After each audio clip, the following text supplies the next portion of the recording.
کامیابی کے 5 راز اس کو سمجھتے ہیں۔ بخاری شریف کی پہلی حدیث آقا کریم صلی اللہ علیہ وسلم نے ارشاد فرمایا انما الاعمال بالنیات، عمل کا دار و مدار نیت پر ہے۔ کامیابی کا پہلا راز یہ ہے کہ آپ کی نیت کیا ہے۔ چاہے آپ بزنس کر رہے ہوں، چاہے آپ عبادت کر رہے ہوں، چاہے آپ جاب کر رہے ہوں، کچھ بھی کر رہے ہوں، آپ کا انٹینشن کیا ہے، اسی پر کامیابی کا پورا دار و مدار ہے۔ اسی لیے عمومی طور پر یہ جملہ آپ سنتے ہوں گے، جیسی نیت ویسی برکت۔ اور یہ بھی اچھی طریقے سے یاد رکھیں کہ اگر نیت درست ہے تو آقا کریم صلی اللہ تعالی علیہ وسلم ارشاد فرماتے ہیں ان اللہ لا ينظر الى صورکم بل ينظر الى قلوبکم، اللہ عز وجل تمہاری ظاہری شکل و صورت کو نہیں دیکھتا، وہ تمہاری نیت کو دیکھتا ہے۔ اگر تمہاری نیت درست ہے تو اللہ رب العزت جل جلالہ تمہارے صحیح انٹینشن کی وجہ سے تمہیں کامیابی عطا فرماتا ہے۔ یہ کامیابی کا سب سے پہلا اگر میں کہوں کہ راز ہے تو غلط نہیں ہوگا۔ یہی وجہ ہے کہ جتنی بھی عبادتیں آپ لے لیجئے، ہر عبادتوں کے اندر اللہ عز و جل نے اسی کو درست کرنے کا حکم دیا۔ ہم نماز پڑھتے ہیں تو کیا کہتے ہیں؟ واسطے اللہ تعالیٰ کے منہ میرا کعبہ شریف کی طرف۔ حج و عمرہ کے لیے قرآن نے کہا وَأَتِمُّ الْحَجَّ وَالْعُمْرَةَ لِلَّهِ، حج اور عمرہ کرو اللہ کے لیے۔ اب اگر انٹینشن یہ آ جاتا ہے کہ حضور صلی اللہ علیہ وسلم نے ارشاد فرمایا حج کرو اور مالدار ہو جاؤ، آپ کا انٹینشن چینج ہو گیا، آپ مالدار بننے کے لیے حج کر رہے ہیں، تو لائف چینج نہیں ہوگی۔ مال تو ملے گا کیونکہ حضور کا فرمان ہے صلی اللہ علیہ وسلم، لیکن لائف چینج نہیں ہوگی، اس لیے کہ آپ کا انٹینشن چینج ہو گیا۔ تو نیت کو درست کرنا یہ قرآن کی روشنی میں، حدیث کی روشنی میں یہ بہت ضروری ہے۔ اب آپ دیکھیں جو کاروبار کرتے ہیں، جو جاب کرتے ہیں، ان کی نیتیں اگر درست ہوتی ہیں تو اللہ تعالیٰ ان کو کتنی ترقی عطا کرتا ہے۔ مثال کے طور پر اگر کسی کی نیت ہے کہ مجھے حلال ہی کرنا ہے، مجھے جھوٹ بول کر کے نہیں لینا، مجھے دھوکے بازی نہیں کرنا، مجھے کسی سے دغا بازی نہیں کرنا، اور صحیح طریقے سے مجھے کام کرنا ہے، تو جب اس کی نیت اچھی ہوتی ہے تو میرا رب فرماتا ہے والذین جاہدوا فینا لنہدینہم سبلنا، اگر کوئی میری راہ میں کوشش کرے تو میں اس کے لیے راستے کھول دیتا ہوں۔ اسی کو میں دوسرے اینگل سے سرکار صلی اللہ علیہ وسلم کی حدیث کی روشنی میں سمجھاؤں۔ ایک شخص قرض کے بوجھ کے اندر ڈوبا ہوا ہے، اس پر قرض ہے، لیکن وہ رات و دن ٹینشن میں رہتا ہے میں کیسے چکاؤں، بھاگ دوڑ بھی کر رہا ہے، محنت بھی کر رہا ہے، سب طرف کوششیں کر رہا ہے کہ میں کسی بھی طریقے سے قرض سے باہر آ جاؤں۔ اپنی ساری لائف کو انجوائے کرنے کی بجائے جہاں کچھ آیا پہلے قرض، جہاں کچھ آیا پہلے قرض وہ چکانے کی کوشش کرتا ہے۔ تو قربان جائیے میرے آقا صلی اللہ علیہ وسلم کے ارشاد پر کہ رسول اعظم صلی اللہ علیہ وسلم فرماتے ہیں میں جو کچھ چھوڑوں یہ میری امت کے لیے ہے، اور اگر میری امت قرض چھوڑ کر کے مرے تو اس کے لیے میں بیٹھا ہوں۔ یعنی یہ حضور صلی اللہ علیہ وسلم نے ان لوگوں کے بارے میں فرمایا جو قرض کو ادا کرنے کی کوشش میں لگے رہتے ہیں، تو حضور فرماتے اب تم فکر نہ کرو، تم سے جتنا ہو سکے تم کوشش کرو، ورنہ قیامت میں جس کا قرض نکلتا ہے اس کو میں راضی کر دوں گا۔ یہ نیت کی وجہ سے، انٹینشن کی وجہ سے، انٹینشن کی وجہ سے۔ تو میرے پیارے آقا صلی اللہ تعالی علیہ وسلم کے پیارے دیوانوں، اس لیے نیت کو درست کرنا، اور نیت کوئی نہیں جانتا، کوئی نہیں جانتا کہ ہماری نیت کیا ہے۔ آخر کیا وجہ ہے کہ صحابہ کرام علیہم الرضوان کے بارے میں آقا کریم صلی اللہ علیہ وسلم نے ارشاد فرمایا کہ غیر صحابی کا احد پہاڑ کے برابر سونا خیرات کرنا اور میرے صحابی کا ایک مٹھی جو خیرات کرنا، یہ دونوں اکول نہیں ہو سکتے، دونوں اکول نہیں ہو سکتے۔ ریزن کیا؟ کہ کوئی بھی صحابی نام کے لیے نہیں، اللہ کی رضا کے لیے خیرات، ان کا انٹینشن اچھا تھا، ان کا انٹینشن اچھا تھا۔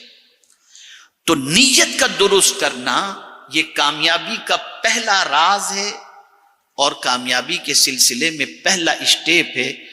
زندگی میں وہی بندے کامیاب ہوتے ہیں جن کی نیتیں درست ہوتی ہیں۔ اب آئیے ہم دوسری چیز کی طرف چلتے ہیں۔ کامیاب اگر زندگی میں ہونا ہے تو اس کے لیے دوسری چیز ہے محنت۔ بغیر محنت کے انسان کامیاب نہیں ہو سکتا۔ قرآن مقدس میں اللہ عز و جل نے ارشاد فرمایا وَلَيْسَ لِلْإِنسَانِ إِلَّا مَا سَعَى، انسان کو نہیں ملتا مگر وہی جتنی کہ اس نے کوشش کی۔ اب کوشش کتنی کرنی ہے، کس حد تک کرنی ہے؟ تو آقا کریم صلی اللہ علیہ وسلم ارشاد فرماتے ہیں کوشش کے صلے کے حوالے سے، اور جب میں اس رزلٹ کو دیکھتا ہوں تو میری عقل دنگ رہ جاتی ہے۔ رحمت عالم صلی اللہ علیہ وسلم نے فرمایا مزدور کے پسینے کے سوکھنے سے پہلے مزدور کو اس کی مزدوری ادا کر دیا کرو۔ اور پھر آپ دیکھیں کہ کسی محنت کرنے والے کے اجر کو اللہ ضائع نہیں فرماتا۔ ہمارے یہاں سچویشن یہ ہے کہ ہماری سوسائٹی کے اندر آپ میں سے تقریباً حضرات صبح بستر چھوڑ کر کے آفس چلے جاتے ہوں گے، کاروبار کے لیے، کوئی فیکٹری میں، کوئی کہاں، سب اپنے اپنے کام پہ لگ جاتے ہوں گے، لیکن بہت سارے ہمارے نوجوان اور ہماری قوم کے لوگ، ان کی صبح ہوتی نہیں 12 بجے 1 بجے سے پہلے، اور محنت تو بالکل نہیں ہو پاتی ہے۔ تو اگر کامیابی چاہیے تو محنت، اور محنت بھی ایسی کہ بالکل کنٹینیوس محنت ہونی چاہیے۔ اب آئیے اس کو میں سمجھاؤں۔ بہت سارے لوگ محنت کرتے کرتے کبھی کبھی اپ اینڈ ڈاؤن کی وجہ سے تھک جاتے ہیں اور کہتے ہیں کہ یار اب کیا کرنا۔ تو میں آپ کو ایک چیز بتاؤں، ماشاءاللہ ہمارے 2 ڈاکٹر صاحب بھی میری نظر کے سامنے، اور بھی ڈاکٹر صاحب ہوں گے شاید۔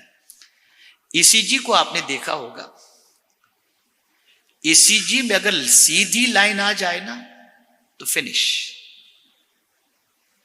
آدمی مر گیا۔ ECG میں اپ اینڈ ڈاؤن ہوتا ہے، مطلب کہ زندگی موجود ہے۔ تو اسی طریقے سے اگر لائف میں آپ کے اپ اینڈ ڈاؤن ہے تو ابھی آپ زندہ ہیں۔ جس دن یہ اپ اینڈ ڈاؤن فنش ہو جائیں تو ہم مردہ قرار دیے جائیں گے۔ تو لائف میں اپ اینڈ ڈاؤن تو آنے ہی ہیں، ہمیں کبھی بھی ہمت نہیں ہارنی اور اپنی محنت کو مکمل طور پر جاری رکھنا ہے۔ اور یہ بات یاد رکھیں، آقا کریم صلی اللہ تعالی علیہ وسلم نے کسی بھی کام کے سلسلے میں ارشاد فرمایا کہ جب تم کوئی کام کرو پورا فوکس اس پر کرو، اور یہ نہیں کہ 2 مہینے یہ کام کیا، 2 مہینے یہ کام کیا، 4 مہینے یہ کام کیا، نہیں، تم محنت اسی کام میں کرتے رہو، ایک دن تم اس کے اندر ماہر ہو جاؤ گے، ایکسپرٹ ہو جاؤ گے، کامیاب ہو جاؤ گے۔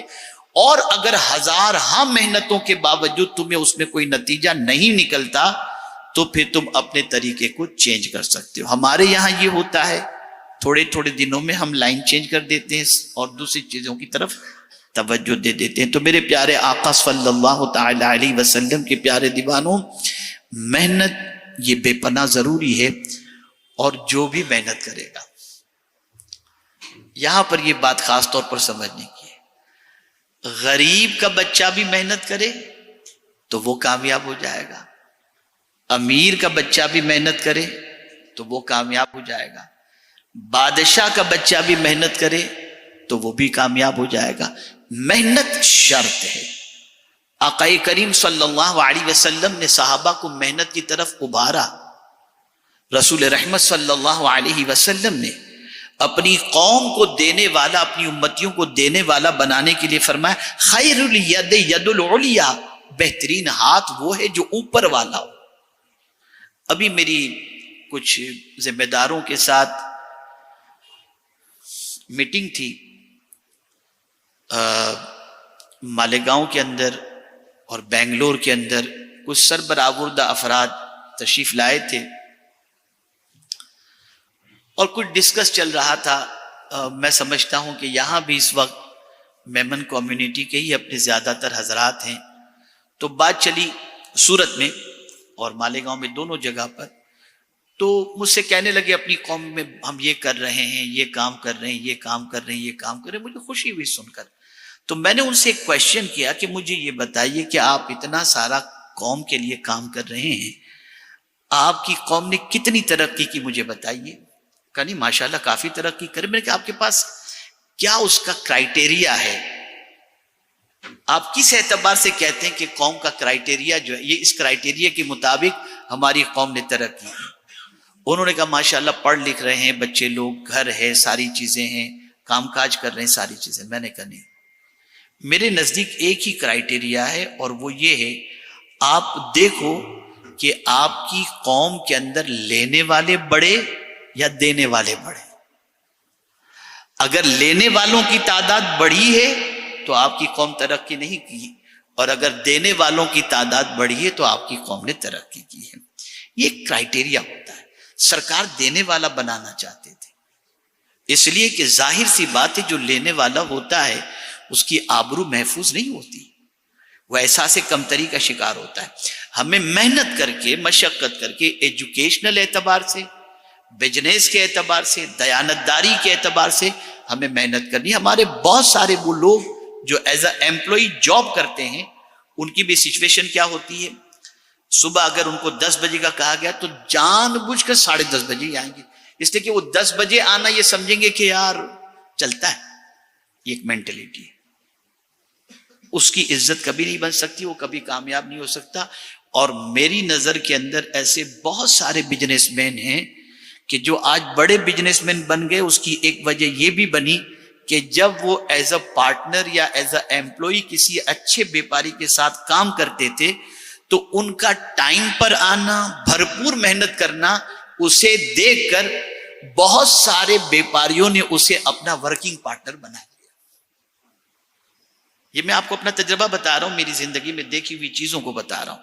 تو محنت شرط ہے، کسی کی محنت کو اللہ عز و جل رائے گا نہیں فرماتا، اور ہر محنت کرنے والے کو اللہ تعالیٰ اس کی محنت کے مطابق اجر بھی عطا فرماتا ہے۔ تو دو چیزیں ہوئی، پہلا انٹینشن پرفیکٹ ہونا چاہیے، نیت ہماری درست ہونی چاہیے، دوسری چیز محنت کے اندر قطعی طور پر کوئی کمی نہیں ہونی چاہیے۔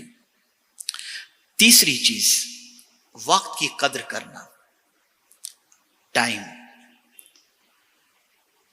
حضرت سری سختی رحمت اللہ تعالی علیہ بہت بڑے بزرگوں میں سے گزرے ہیں، ارشاد فرماتے ہیں کہ لوگوں کو اگر پتہ چل جائے کہ ٹائم کتنا قیمتی سرمایہ ہے تو لوگ اسے خریدنے کے لیے، اگر ٹائم بیچا جانے والا ہو تو خریدنے کے لیے درہم اور دینار خرچ کر کے ٹائم خرید لیں۔ ٹائم اتنا قیمتی ہے۔ میں اس کو ایک ایگزامپل کے ذریعے سمجھاؤں گا، آپ کی سمجھ میں بات آ جائے گی۔ حج مہنگا ہوتا جا رہا ہے، 8 لاکھ 10 لاکھ 15 لاکھ 12 لاکھ، آپ نے یہ پیسے خرچ کیے، ٹور والے کو آپ نے دیا، آپ یہاں سے پہنچے مکہ شریف، آپ نے حج تمتع کیا ہے تو آپ نے عمرہ کر لیا۔ اب عمرہ کرنے کے بعد اب آپ کو 7 تاریخ کو رات طواف زیارت کے پہلے کی سعی اور نفل طواف کر کے پھر آپ کو جانا ہے مینا کی طرف، آپ نے یہ بھی کر لیا۔ مینا آپ پہنچ گئے اور پھر 9 تاریخ کی صبح کو آپ عرفات کے لیے نکلنے کی بجائے آپ سوئے رہے، وہیں رہے، اور زوال کے بعد سے لے کر جو وقوف عرفہ کا وقت ہے 9 تاریخ کا، آپ اس پیریڈ کے اندر عرفات کے میدان نہ پہنچے۔ نہیں پہنچے آپ نے سوچا بھیڑ بہت تھے، رش بہت تھے، میں دوسرے دن اکیلا جا کر کے آ جاؤں گا، حج ہوگا آپ کا؟ آپ کے 12 لاکھ فنش، آپ کا حج نہیں ہوا۔ پتا چلا اسلام میں ٹائم کی اتنی اہمیت ہے کہ ہزاروں نہیں لاکھوں روپے خرچ کرنے کے بعد اللہ اور اس کے رسول نے جو وقت مقرر فرمایا، اگر اس وقت سے ہٹ کر کے آپ اپنی مرضی کا وقت یوز کریں گے، آپ کی عبادت بھی نہیں ہوگی، آپ کا حج بھی نہیں ہوگا۔ آپ صبح کو لے لیجئے، فجر کی نماز، طلوع آفتاب کا وقت اگر آپ سمجھ لیجئے 6:13 یا 14 یا 15 منٹ ہے، آپ نے رات بھر عبادت کی، 4 بجے آپ سوئے، اور 4 بجے سونے کے بعد آپ صبح اٹھے 6:12 پر، وضو آپ کا ہے نہیں، آپ وضو کرنے کے بعد بیٹھے رہے، سوچا کہ چلو طلوع آفتاب کے بعد میں نماز پڑھ لوں گا، 1 منٹ تاخیر ہوئی، یعنی آپ سمجھ لیجئے کہ 6:13 سے پہلے جو طلوع آفتاب کا وقت ہے، اس سے پہلے اگر آپ نے فجر کی نماز ادا نہیں کی تو اس کے بعد آپ 50 رکعت پڑھ لیں، لیکن آپ کے نامہ اعمال میں ادا نہیں، قضائی لکھی جائے گی۔ روزہ آپ نے رکھا، اور روزہ رکھنے کے لیے آپ دیکھیں کہ صبح صادق فجر، آج کل ہمارے یہاں یہ بھی ایک مسٹیک ہوتی ہے کہ لوگ سمجھتے ہیں اذان تک ہم کو کھاتے پیتے رہنا چاہیے، تو اذان کی آواز تک کھاتے پیتے رہتے ہیں، ایسا نہیں۔ اگر ایسا کوئی کرتا ہے تو پھر اگر وقت پر اذان، جیسا کہ ہمیشہ یہی ہوتا ہے کہ صبح صادق کے کچھ منٹ کے بعد اذان ہوتی ہے اور آدمی اس وقت تک کھاتا رہے، تو اس کے بعد مطلب تھوڑا سا بھی کھا لیا، پانی بھی پی لیا اس نے، تو دن بھر فاقہ لکھا جائے گا، روزہ نہیں۔ ایسے غروب آفتاب کے وقت 5 منٹ پہلے اس نے سوچا کہ بہت بھوک لگی، چلو کھا، 5 منٹ کا ہی تو معاملہ ہے، کوئی لمبا معاملہ تو نہیں، پورا وقت، تو وہ عبادت نہیں ہوگی۔ اسلام کا پورا نظام ٹائم کے ساتھ ہے، اور سب سے زیادہ پوری دنیا میں اگر ٹائم ضائع کرنے والی کوئی قوم ہے تو وہ مسلمان ہے۔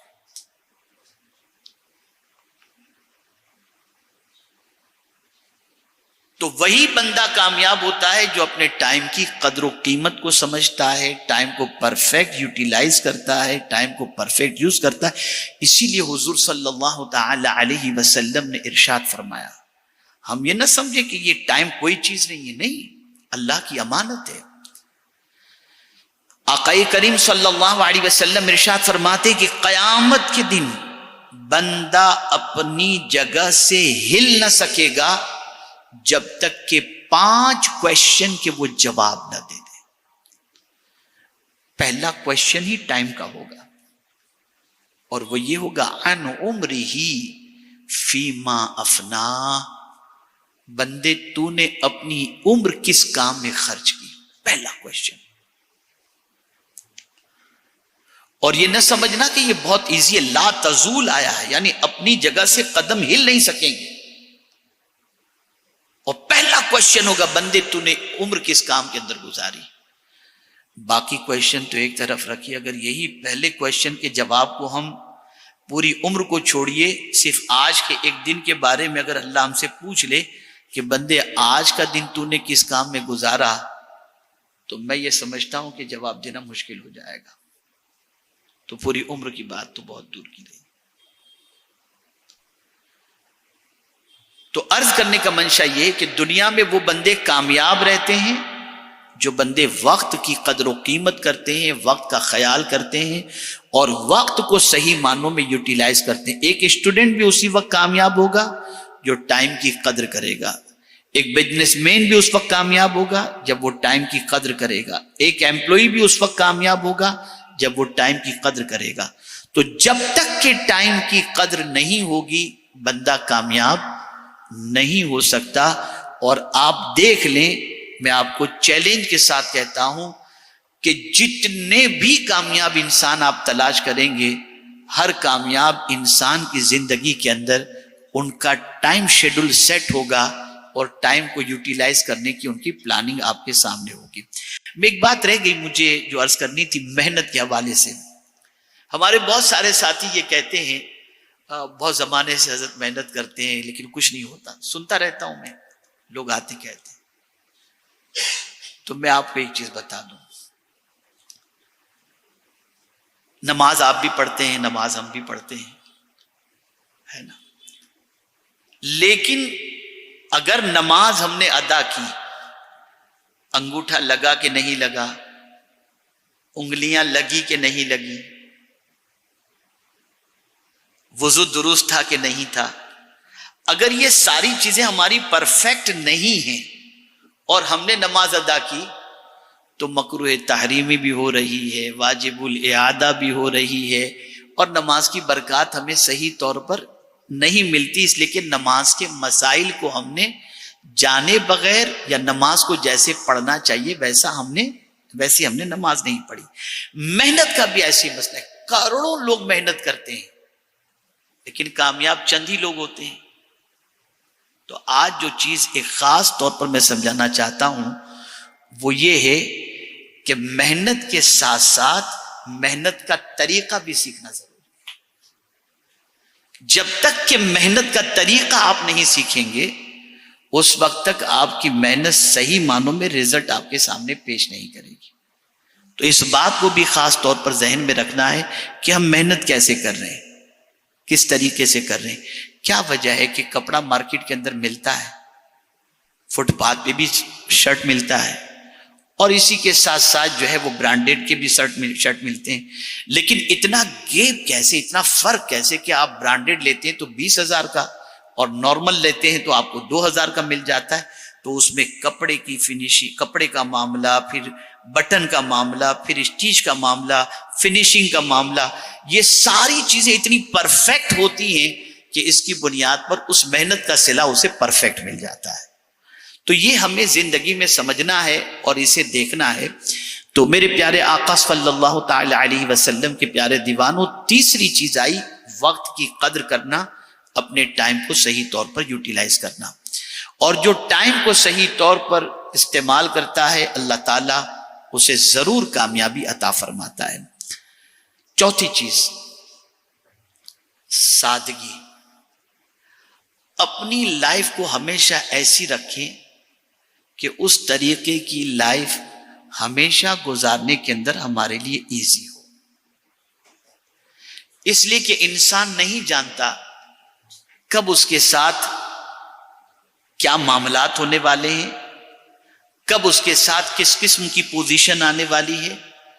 تو اپنی لائف کو ہمیشہ سمپل رکھنے کی کوشش کرنی چاہیے، اور جب لائف کو سمپل اور سادہ رکھیں گے، خوراک سے لے کر ایوری تھنگ، تو میں سمجھتا ہوں کہ انشاءاللہ العظیم اللہ عز و جل ہمیں ضرور کامیابی اور کامرانی سے ہمکنار فرمائے گا.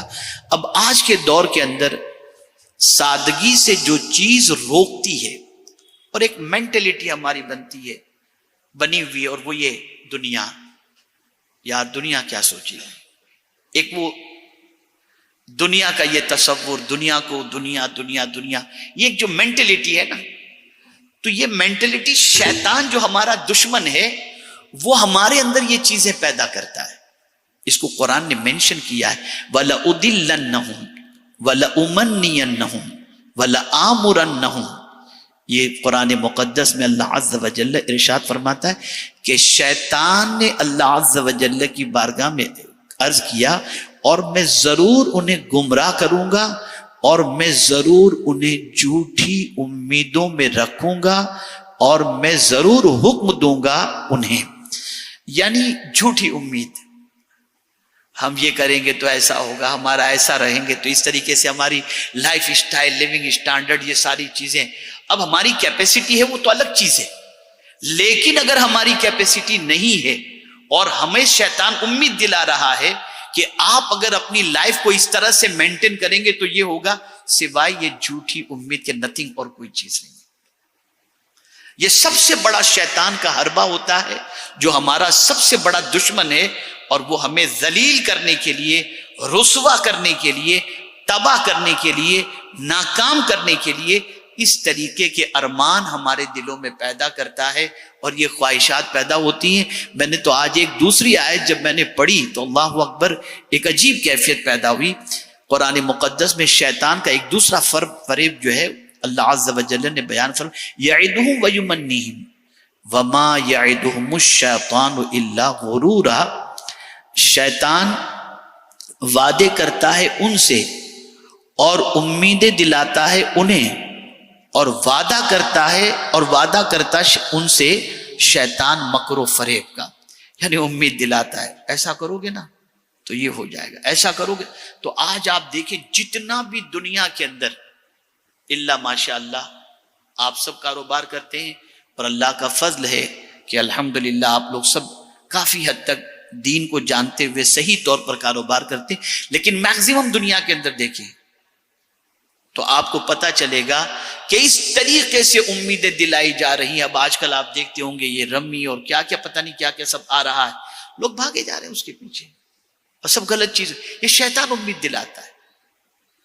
تو شیطان ہمیشہ تباہی کی امید دلاتا ہے، اور اللہ کیا فرماتا ہے، اسے بھی آپ سماعت فرما لیں تاکہ آپ کو پتہ چلے کہ قرآن مقدس میں ایک طرف شیطان کی یہ چال بتائی گئی ہے کہ وہ امید دلاتا ہے کہ آپ ایسا کریں گے تو یہ ہوگا، ایسا کریں گے تو یہ ہوگا، اور اللہ فرماتا ہے والذین اذا انفقوا لم یسرفوا ولم یقتروا وکان بین ذلک قواما، اور وہ کہ جب خرچ کرتے ہیں تو نہ حد سے بڑھیں اور نہ تنگی کریں، ان دونوں کے بیچ اعتدال میں رہیں۔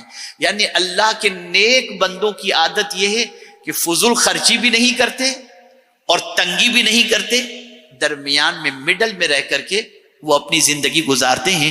اس پر ایک بزرگ کا قول مجھے بڑا پسند ہے، دو بزرگ کا قول ہے، دو بزرگوں کا۔ ایک بزرگ فرماتے ہیں بھلائی کے کام میں اسراف نہیں ہوتا، یعنی اگر آپ نے نیک کاموں میں اپنا پیسہ خرچ کیا نا تو اسے فضول خرچی نہیں کہتے۔ نیک کمائی سے مراد، نیک کام سے مراد یہ کہ آپ اپنے بیوی بچوں کے لیے خرچہ کیے، ماں باپ کے پیچھے خرچہ کیے، جائز کاموں میں خرچہ کیے، یہ اس کو اسراف نہیں کہتے، اس کو فضول خرچی نہیں کہتے۔ تو بزرگ فرماتے بھلائی کے کام میں اسراف نہیں ہوتا، بھلائی کے کام میں اسراف نہیں ہوتا۔ تو دوسرے بزرگ نے فوراً فرمایا، بزرگوں کی باتیں تو ایسی ہوتی ہے نا، ہم اور آپ بیٹھے تو ہماری باتیں اپنے اعتبار سے ہوتی ہیں، ان کی باتیں ان کے اعتبار سے۔ تو دوسرے بزرگ نے فرمایا اسراف میں کوئی بھلائی نہیں، فرماتے فضول خرچی میں کوئی بھلائی نہیں، اور بھلائی کے کاموں میں خرچ کرو تو فضول خرچی نہیں، بھلائی کے کاموں میں خرچ کرو تو وہ فضول خرچی نہیں، اور فضول خرچی اگر تم کرتے ہو تو اس میں کوئی بھلائی نہیں۔ تو اس چیز کو ذہن کے اندر رکھیں اچھی طریقے سے کہ ہمیں وہ راہ اپنانی ہے جو اللہ عز و جل اور اس کے رسول صلی اللہ تعالی علیہ وسلم نے ہمیں اپنائی۔ تو ہوگا کیا، میں خود آقا کریم صلی اللہ علیہ وسلم کی حیات طیبہ کو آپ کے سامنے پیش کروں۔ سید الرسل آقا کریم صلی اللہ علیہ وسلم کا ایک قدم فرش پر، دوسرا عرش پر۔ جب رسول رحمت صلی اللہ تعالی علیہ وسلم کا مشن بہت تیزی سے بڑھنے لگا تو ایک مرتبہ سیدنا فاروق اعظم رضی اللہ تعالیٰ عنہ تشریف لائے تو دیکھا حضور صلی اللہ علیہ وسلم جس چٹائی پر سو رہے تھے اس چٹائی کے نشان حضور کی پیٹھ پر تھے۔ تو فاروق اعظم سے نہ رہا گیا اور عرض کرنے لگے سرکار قیصر و کسریٰ تو نرم گدوں پر آرام کریں اور آپ ٹوٹی ہوئی چٹائی پر آرام کرتے ہیں، اگر حضور اجازت دیں تو حضور کے لیے بھی بہترین بستر کا انتظام کیا جائے۔ تو سرکار نے فرمایا ان کے لیے دنیا ہے، ہمارے لیے آخرت ہے۔ ایک مزاج دینا تھا، ہم اور آپ اس طریقے کی زندگی گزارنے کی توفیق مل جائے تو سبحان اللہ، ورنہ ہم لوگ یہ نہیں کر سکتے۔ لیکن بتانا یہ مقصود ہے ایک جامع اصول کے تحت کہ اپنی لائف کو سمپل رکھو، اپنی لائف کو بہت ایزی رکھو، تاکہ کیسا بھی وقت آ جائے زندگی گزارنے کے اندر کوئی دشواری نہ ہو۔ اور جو انسان کی زندگی سادگی میں ہوتی ہے نا اس کے لیے ہر وقت جو ہے ایزی رہتا ہے، آسانی سے اس کی زندگی گزرتی چلی جاتی ہے۔ میرے پیارے آقا صلی اللہ تعالی علیہ وسلم کے پیارے دیوانوں، اب کامیابی کی 5ویں بات، اور اسی پر میں اپنی گفتگو کو ختم کرتا ہوں۔ اگر کامیاب ہونا ہے تو اچھے لوگوں کی قدر کرنا سیکھو، اچھے کام کی قدر کرو، اچھے لوگوں کی قدر کرو، پیسوں کی قدر کرو، مکان کی قدر کرو. اب قدر کرنے، کھانے کی قدر کرو. میں قدر پر ایک حدیث شریف آپ کو سناؤں. رسول اعظم صلی اللہ علیہ وسلم گھر میں تشریف لائے. ام المؤمنین حضرت عائشہ صدیقہ رضی اللہ تعالی عنہ تشریف فرما تھی. ایک روٹی کا ٹکڑا پڑا ہوا تھا زمین پر. سرکار صلی اللہ علیہ وسلم تشریف لائے، اس روٹی کے ٹکڑے کو اٹھایا، اسے صاف کیا اور تناول فرما لیا اور ارشاد فرمایا عائشہ یہ عزت والی چیز ہے، اور یہ ایسی عزت والی چیز ہے کہ جب کسی گھر سے چلی جاتی ہے نا تو پلٹ کر نہیں آتی، اس لیے اس کی قدر کرو، اس کی قدر کرو. تو قدر کرنے والا، میں آپ کو بتاؤں، اللہ کا شکر ہے اللہ تعالیٰ دین کے کام کے سلسلے میں دنیا کے مختلف ملکوں میں جانے کی توفیق بھی عطا فرماتا ہے، موقع بھی عطا فرماتا ہے. اس سے پہلے ہم لوگ یو کے جاتے تھے، اور ابھی میرا خیال ہے 3-4 مہینے پہلے گئے تھے، جون میں بھی ہم لوگ گئے تھے.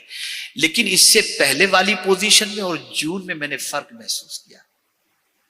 میری تھوڑی سی عادت ہے، میں سیکھتا رہتا ہوں کچھ بھی. میں نے جون میں فرق محسوس کیا. پہلے ایسا ہوتا تھا کہ ہم اپنے بیڈ روم سے سمجھ لیجئے کہ لائٹ آن ہے اور ہم اتر گئے تو آتے تھے تب بھی لائٹ آن ہی نظر آتی تھی. لیکن اب کی مرتبہ ایسا ہوتا تھا کہ جیسے جاتے تھے پیچھے سے آ کے کوئی لائٹ آف کر دیتا تھا. تو میں نے سوچنے کی کوشش کی ابھی ایسا کیوں؟ تو ابھی الیکٹریسٹی کا بل اتنا بڑھ گیا ہے کہ اب لوگ قدر کرنا شروع کر چکے.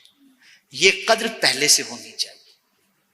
ہم بھی اپنے گھروں کے اندر اس چیز کا خیال رکھیں کہ فضول پنکھا نہ چلتا ہو. یہ قدر کرنا یہ گناہ کی بات نہیں ہے، یہ اسلام کی تعلیم ہے. اور میں اگر قدر کے بارے میں آپ کو بتاؤں تو آپ کے رونگٹے کھڑے ہو جائیں گے. رسول اعظم صلی اللہ علیہ وسلم نے فرمایا اپنی پلیٹ کے اندر ایک دانہ بھی نہ چھوڑو، پتہ نہیں کس دانے میں اللہ نے زندگی بھر کی روزی لکھی ہے. یہ دانہ ایک دانے کے حوالے سے. اور ذرا دیکھیں ہماری ناقدری کا حال کیا ہے. پانی کی ناقدری ایک عادت، یعنی ویسٹرن کلچر اتنا آ گیا کہ آدھا گلاس پانی پی کر آدھا پھینکنا، آدھا کولڈ ڈرنک پی کر آدھا پھینکنا، آدھا کھانا کھا کر آدھا پھینکنا. یہ ساری چیزیں، تو یہ ناقدری جو ہے وہ ہمیں ناکامی کی طرف